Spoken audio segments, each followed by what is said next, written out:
Ayun, ay magpapo tayo ng buto ng ating pong mga na-harvest na kakao, mga ma'am sir. Okay.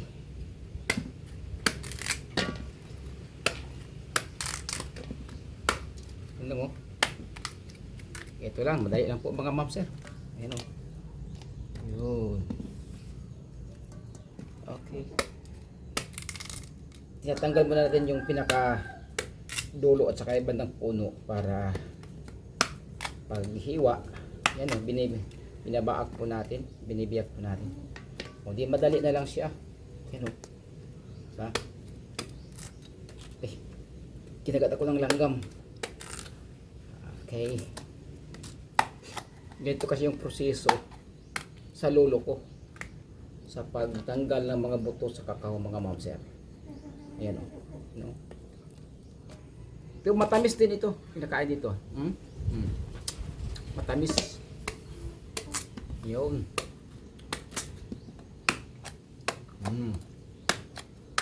Madali siya tanggalin. Yun o. Sa mga nagtanong pala sa kung ano pong yung variety ng ating kakao, ang variety mga ma'am sir, ito ay BR25 po. BR25. Yan. Yan. At naalala ko pala mga ma'am sir, yung mga seedlings na ito ay marami po to. Marami po itong mga seedlings mga ma'am sir. Nasa 3,000 mga seedlings at ating pong napamigay sa mga schools. Sila po ay nag-tree planting. Yan o. Kaya tayo po ang nagbigay po ng seedlings ng kakao sa ibang mga schools. Dito po sa lugar dito mga ma'am sir. At maliban doon, ating pong pinamigay lang talaga. At maging doon sa Kalinga Farm kay Kuya Bal ay nagtanim din po tayo ng kakao doon. At sa pamamahala po ni Dung Hendry. Hindi ko alam mga ma'am sir kung ano pong nangyari doon. Tanungin nga pa natin si Dung Hendry kung ano nang update sa kakao.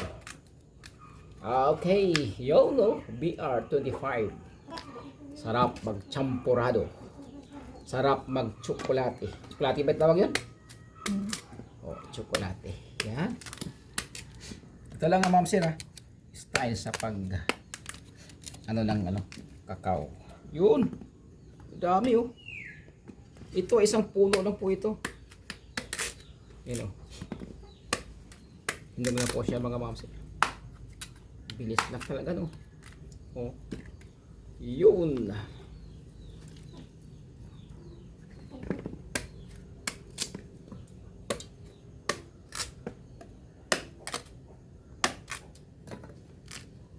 Tapos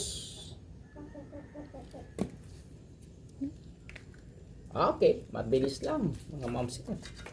Yan o. Tatanggalin natin itong mga ganito. Yan o. Yan. Tapos pwede lang ibilad natin diretso ito. Kasi kakaunti lang po yung nakadikit dito mga ma'am sir. Yan o. Dahil sobrang na siya. Overripe na po mga ma'am sir. Pero pag hindi pa overripe, yung makapal yung tawag nito? Laman.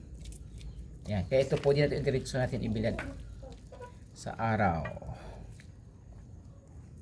Ayun. Mga ilang linggo, ilang araw ay gagawin natin itong tsokolate. Ayan po. Ayan po mga ma'am sir. Yung ating pong na-harvest na kakao. Yan. At salamat po sa inyong panonood. Shout out po sa ating mga viewers. Thank you for watching. God bless us all and to God be the glory.